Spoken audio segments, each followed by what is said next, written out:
नमस्कार। श्यामप्रिय spiritual journey में आप सबका स्वागत है। चलिए देखते हैं माता रानी का क्या संदेश है आपके लिए, स्कंद माता का क्या संदेश है आपके लिए। ठीक है, आज नवरात्रि का 5वां दिन है तो माता स्कंद माता जी का पूजा होता है। हाँ, स्कंद माता जी की पूजा होती है। और स्कंद माता स्वरूप में अपनी पुत्र स्कंद को लेके माँ बैठी हैं।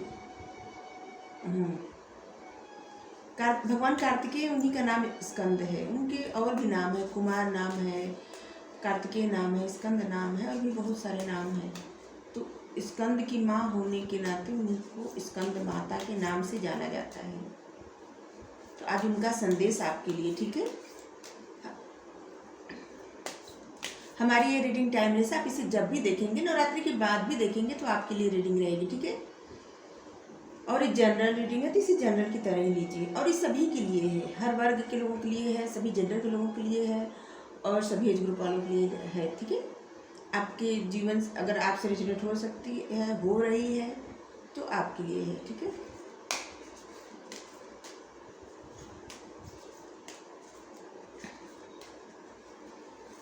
अगर आप चैनल पर नए हैं, आप इसे सब्सक्राइब नहीं किए हैं तो हम आपसे रिक्वेस्ट कर रहे हैं कि सब्सक्राइब कर दीजिए। अगर सब्सक्राइब कर दिए हैं तो थैंक यू सो मच, दिल से धन्यवाद, शुक्रिया। बेल जरूर प्रेस करिएगा जिससे हम जो भी रीडिंग ले आए आप तक सबसे पहले पहुंचे। ठीक है,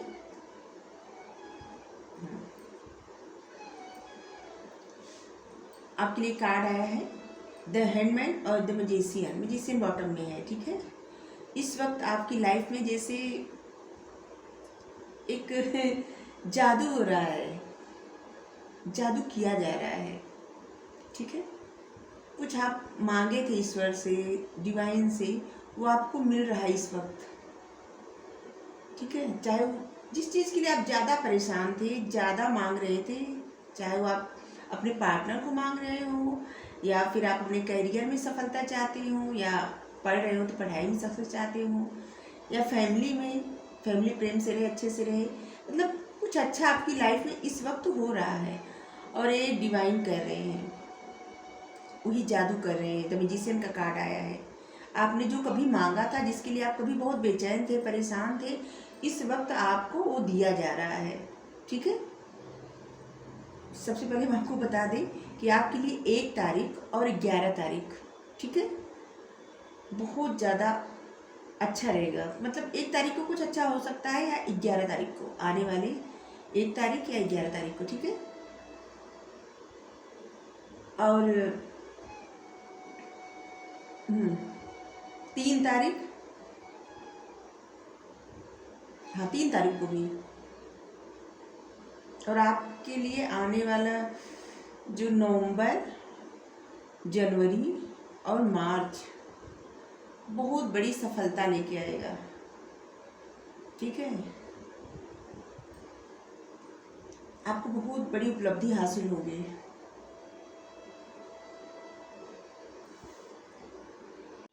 द हैंडमैन, एक कार्ड देख के याद आता है, मतलब एक कहानी याद आती है, जैसे बीच में लटकना, त्रिशंकु।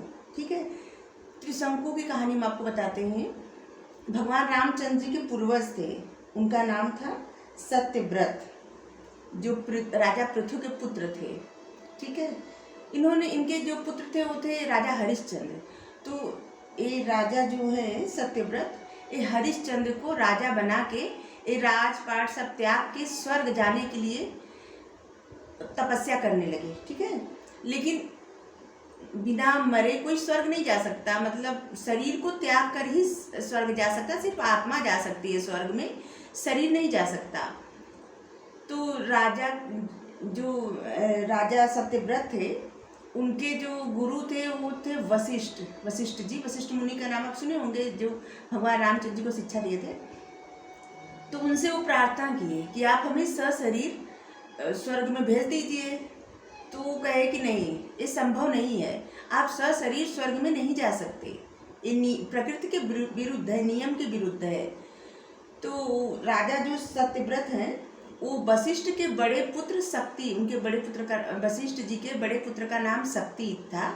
तो उनसे जो है विनती किए कि आप हमें स्वर्ग जाने के लिए कोई ऐसा उपाय बताइए या कोई यज्ञ करिए जिससे हमको सशरीर स्वर्ग में भेज दीजिए, जिससे कि हम स्वर्ग में पहुंच जाए, अब आपको जितना कहिए धन जो कहिए आप हम आपको देंगे, उनको लालच दिए।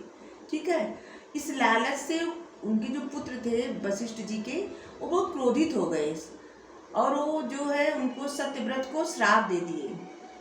उनको श्राप दे दिया तो त्रिशंकु बन गए। ठीक है, वही त्रिशंकु है। तो त्रिशंकु वन में भटकने लगे, क्योंकि न तो राजा रह गए थे, न तो उनका वो रूप रह गया था, वो त्रिशंकु बन गए थे। वो वन में भटकने लगे, अपनी मुक्ति के लिए प्रार्थना करने लगे।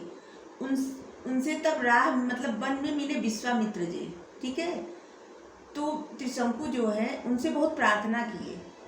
तो विश्वामित्र को हमेशा वशिष्ठ जी से ऐसे जैसे उनसे ऐसे प्रतीत होता था दोनों लोग में, जैसे विश्वामित्र जी वशिष्ठ जी से वैमनस्य मन में रखे थे। ठीक है, जैसे प्रतिद्वंद्वता, उनको अपना बहुत बड़ा शत्रु तो नहीं समझते थे, जैसे कोई ऐसे इंसान है जिससे आगे निकलना चाहे, ऐसे समझते थे। अभी शब्द नहीं आ रहा है, कैसे बताए। ठीक है, तो विश्वामित्र क्या किया, त्रिशंकु को स्वर्ग अपनी तपस्या के बल पे भेजने लगे। जैसे ही त्रिशंकु स्वर्ग जाने लगे सशरीर, तो वहाँ इंद्र को बहुत क्रोध आ गया और इंद्र जो है स्वर्ग जैसे ही पहुंचे त्रिशंकु, वहाँ से फेंक दिए पृथ्वी पे त्रिशंकु को इंद्र जी। तो विश्वामित्र को इतना क्रोध आया कि वो अपनी तपस्या के बल पे उनको बीच में ही अटका दिए, रोक दिए, बीच में अटक गए। तो ऐसे जैसे हैंगमैन का कार्ड होता है ना, ऐसे बीच में कोई लटका हो, न इधर का हो न उधर का हो, तो बीच में वो अटक गए थे। तो फिर वो बहुत प्रार्थना की विश्वामित्र जी से। तो विश्वामित्र जी उनके लिए एक नया स्वर्ग बनाए, नए स्वर्ग की स्थापना की जो स्वर्ग से नीचे है। ठीक है, वहाँ पे इनको भेजे और जब नए स्वर्ग में प्रवेश किए तो इनका नाम फिर से सत्यव्रत बन गए। ठीक है, त्रिशंकु से फिर से अपने रूप में आ गए और सत्यव्रत बन गए। तो फिर से विश्वामित्र जी तपस्या करने लगे कि अब जो दूसरा स्वर्ग है इसमें एक राजा इंद्र रहेंगे, एक दूसरे इंद्र, क्योंकि इंद्र सिर्फ पदवी है, कोई राजा नहीं थे, मतलब किसी का नाम नहीं, इंद्र एक पदवी है। जो देवताओं के राजा होते वो इंद्र होते हैं। तो सब प्रार्थना करने लगे विश्वामित्र से। जब इनकी कठोर तपस्या देख के सब देवता लोग परेशान हो गए और इनसे प्रार्थना की कि ऐसा संभव नहीं, अगर आप ऐसा करेंगे तो प्रकृति का नियम टूट जाएगा, अब प्रकृति के विरुद्ध हो जाएगा सब कुछ।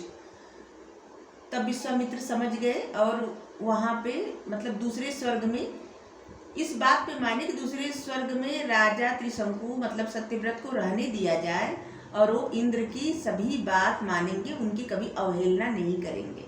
ठीक है, तो एक कार्ड वही है, किसी की जिद मतलब जो जिद ऐसी कि संभव न हो फिर भी ऐसी जिद, आपकी कोई ऐसी जिद थी, ऐसी कोई इच्छा थी जो संभव नहीं थी फिर भी वो संभव हो रही है। ठीक है, क्योंकि आपकी ऐसी इच्छा थी कि जैसे आप एकदम ठान लिए थे कि आपको ये करना ही करना है, चाहे आप अच्छा कैरियर बनाना चाहते हो या आप किसी से शादी करना चाहते हो या मतलब कोई भी चीज़, किसी चीज़ में सफलता के लिए। ठीक है, ये आपकी जिद थी। और अब पहले क्या था ना कि वो जिद आपके जैसे मन पे हावी हो गई थी और आप वो जिद पूरी करने के लिए कुछ भी करने के लिए तत्पर थे। ठीक है, एक वक्त था ऐसा कि वो जिद पूरी करने के लिए आप तत्पर थे, लेकिन वही जिद आपकी पूरी उस वक्त नहीं हुई और उस जिद की वजह से आपकी लाइफ में बहुत सारी मतलब अप डाउन आया है और जिसकी वजह से आप सीख गए कि ये जिद है, इस जिद को छोड़ के हम आगे बढ़ रहे हैं। ठीक है, तो जब आप आगे बढ़ना शुरू किए, छोड़ दिए जिद और आप सोचे कि चलिए हम आगे बढ़ेंगे, अब हमको नहीं चाहिए। और अब वही जिस चीज़ के लिए आप इतना मन बनाए थे, आपकी जो जिद थी वही आपकी लाइफ में अब आ रही है। इसका मतलब ये है, इतनी कहानी का मतलब ये है कि आपकी जो जिद है कभी थी वो अब पूरी हो रही है, जिसको आप लेट गो कर दिए थे। ठीक है, अब आपकी लाइफ में वही आ रहा है जो आप कभी पाना चाहते थे। अब आपका मन वहाँ से हट गया, लेकिन अब वही आपको मिल रहा है। ओके, एक जिद कह लीजिए या अभिलाषा कह लीजिए या बहुत तीव्र इच्छा कह लीजिए, कुछ भी कह लीजिए, लेकिन इसकी वजह से आपकी लाइफ में बहुत परिवर्तन हुआ, बहुत ज़्यादा। और जो भी परिवर्तन हुआ वो आपके अच्छे के लिए हुआ।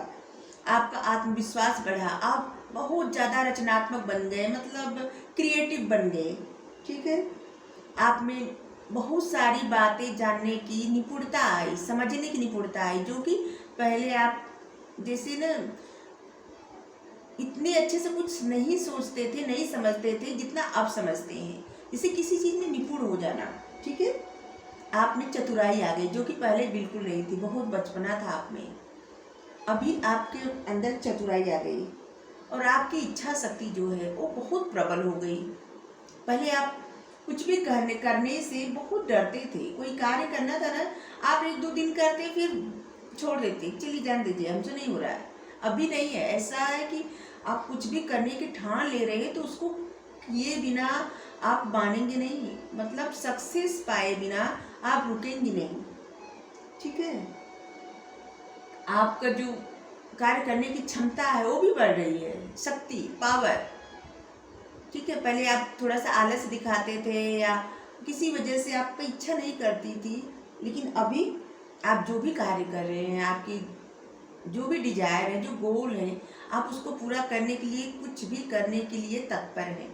ठीक है, और आप सोचते हैं कि जितनी भी मेहनत लगे आप करेंगे, जितना भी ध्यान लगे आप लगाएंगे, जो भी करना है आप करेंगे, लेकिन हासिल करेंगे।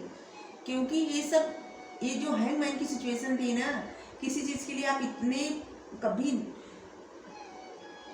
आपकी इतनी प्रबल इच्छा थी कि अभी उसके लिए आप इतना बदल चुके, ये आपकी बदलाव जो है ना आपके लिए बहुत बेहतर है और आपके भविष्य के लिए और ज़्यादा बेहतर है। अभी आप देखिए, आपका भविष्य बहुत उज्जवल है, बहुत ज़्यादा।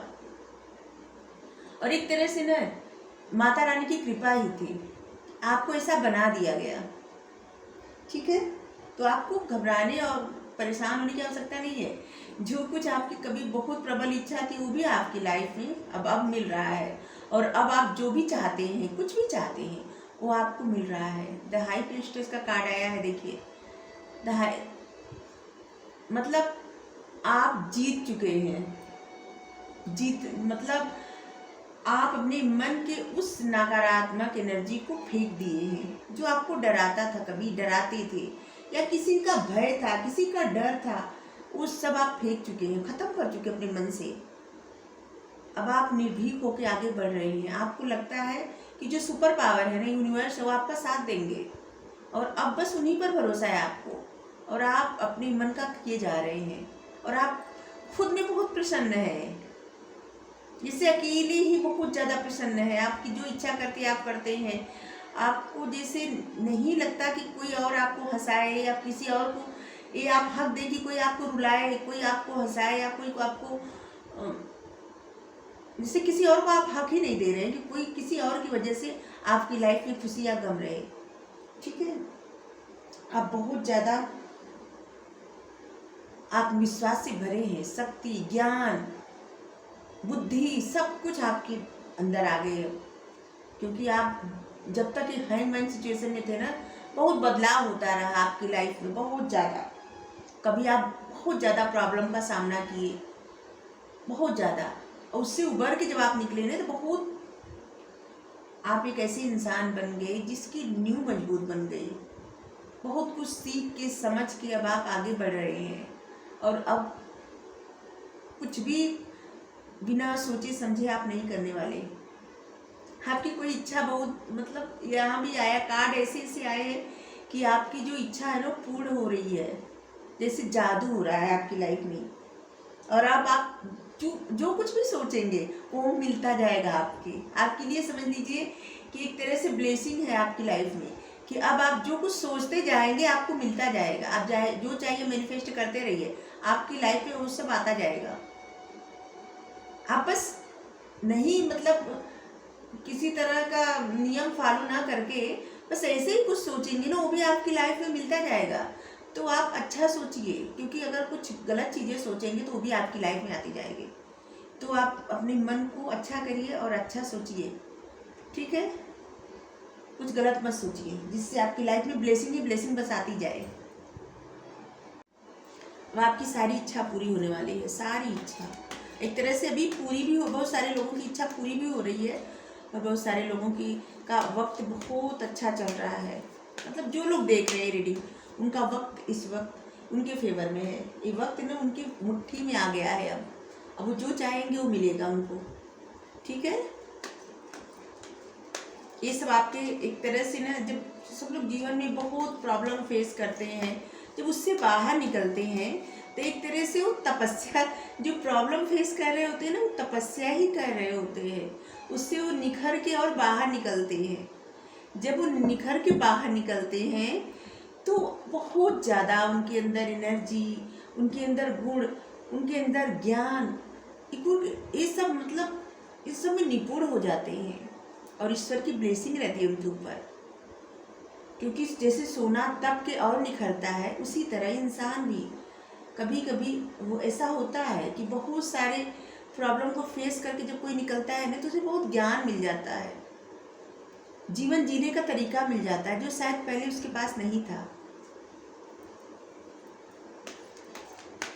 चलिए साईं बाबा का एक कार्ड लेंगे, बस रीडिंग संपन्न कर देंगे।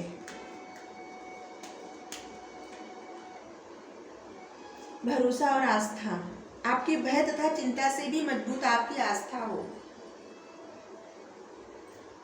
आपको कहा जा रहा है कि आप भय और चिंता मत करिए, सिर्फ आस्था रखिए और जो कुछ चाहते हैं, जैसी लाइफ चाहते हैं, वो आप सोचिए और वही आपको मिलेगा।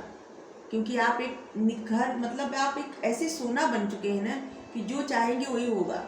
ये भी कार्ड देखिए, आप देख सकते हैं ना। भरोसा, धैर्य रखिए, धीरज रखिए। आपके पास उत्तर ना हो तब भी इंतजार करिए और भरोसा रखिए। ये जो भी रीडिंग में आया है वो सत्य है, ठीक है। और आपकी लाइफ में इस सब ब्लेसिंग आ रही है। बहुत सारे लोगों की लाइफ तो अभी बहुत अच्छी चल रही है, ठीक है। तो आपको रीडिंग अच्छी लगी हो तो माता जी को जय जयकारा करिए। Thank you so much, thank you.